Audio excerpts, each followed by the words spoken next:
Hi friends and welcome back to my channel, and if you're new here, hello. My name's George Agenbar and I'm a UK music producer. Today's video is about two different types of compression, sidechain and parallel. We're going to be having a look at what they are, when to use them, how to use them, and then listen to an example of each. So if this is something you want to learn a bit more about, then make sure you stay tuned and hit the subscribe button and notification bell for new videos every Wednesday. And things will never be the same when I hear your name since you kissed me in the rain. Compression can be a tricky and confusing thing to talk about and get to grips with, especially when you're first starting out in mixing or engineering or producing. I have made a video all about the general types of compression and how to use it in general, which I'll leave a link to in the description in case you want to check that out before carrying on with this video. But today we're going to be having a look at more in-depth, slightly more complicated and subtle types of compression. So let's get into it. Sidechain compression uses two different signals. We compress one signal using a second independent signal. Let me explain this. So the input level of one signal determines how much compression is applied to the second signal. For example, if the input level of the first signal goes over the threshold of the compressor will apply compression to the second signal depending on its ratio. Parallel compression only uses one signal. We create a duplicate of the track we want to compress, and we compress that duplicate really heavily and merge the two tracks together. And on a whole, this makes your sound more consistent and more even in level. When do we use each compression? Well, sidechain compression is used a lot in house and EDM music and pretty much any type of music you'd hear in a club. Its most common use is to help instruments cut through the mix. And a really popular use of this is with the kick and the bass guitar, or the bass instrument. You basically sidechain compress the bass, and so every time the kick is heard, the bass gets compressed to create room for the kick and help it cut through the mix. And this can also be used really well on vocals in the mix, when you feel like the vocals need help cutting through and they need that space.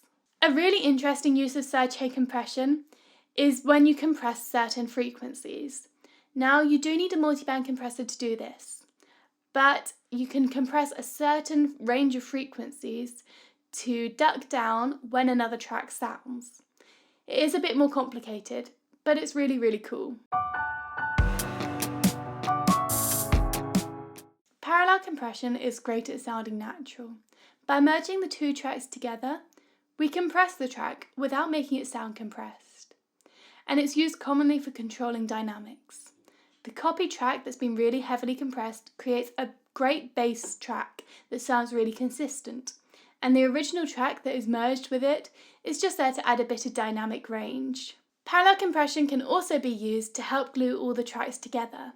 By applying the same type of compression to all your tracks, it makes them sound like they've been recorded together in the same space. A bit like the effect applying the same reverb on all the tracks has as well. Now let's have a look at how to use them. To apply sidechain compression, you need a compressor that allows you to do this. Luckily, nowadays, a lot of them do. You need to apply the compressor onto the track that needs to be compressed. So if you wanted to sidechain the bass and kick drum so that the bass ducks down to create room for the kick, you put the compressor on the bass, as that is the track getting compressed. You then set the sidechain input on the compressor and adjust all the parameters accordingly. And it's as simple as that.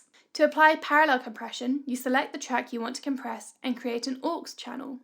We send the track to this aux using the little green dial to the right of the aux channel. Now on the actual aux channel, you add a compressor. This will only compress the copy of the signal that is being sent to the aux channel.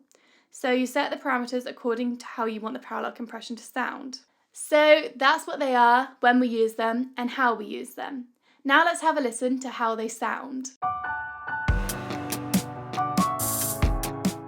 In this example, I have a kick drum and a bass guitar. I'm going to sidechain the two tracks to prioritise the kick drum. I've put the compressor on the bass track and set the sidechain input as the kick. I set the parameters to a relatively fast attack and just left the release time on auto. See how every time the kick drum hits, the bass gets compressed. Here's how it sounds.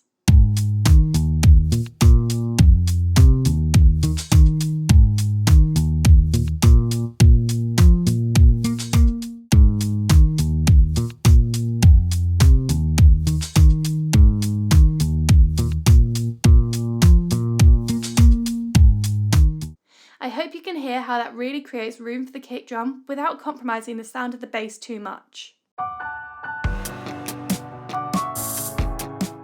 For an example of parallel compression, I'm going to use some vocals and try and make them sound stronger and more consistent in the mix. I've added a compressor to an aux channel and I'm using quite a high ratio so that the duplicate signal is being compressed by quite a lot. After I set the parameters, I played the track and began to blend the original and compressed sound together using the send. And this is how it sounds. But just don't go and fall in love, 'cause he'll never be enough. He'll break you time and time again. Don't go and let him in. But just don't go and fall in love, 'cause he'll never be enough. He'll break you time and time again. Don't go and let him in. As you can hear, it made the vocals sound a lot more powerful and consistent, improving the overall mix. So that's sidechain and parallel compression. I think they're both great techniques that are really important for us to know. So I really do think that it's worth spending a bit of time experimenting and playing around with them both, as they can really help transform your mixes. Thank you so much for watching this video. I hope you found it useful and interesting. Let me know what you thought in the comments below and if there are any other videos you'd like to see in the future. Make sure you hit the subscribe button and notification bell, and I will see you again soon.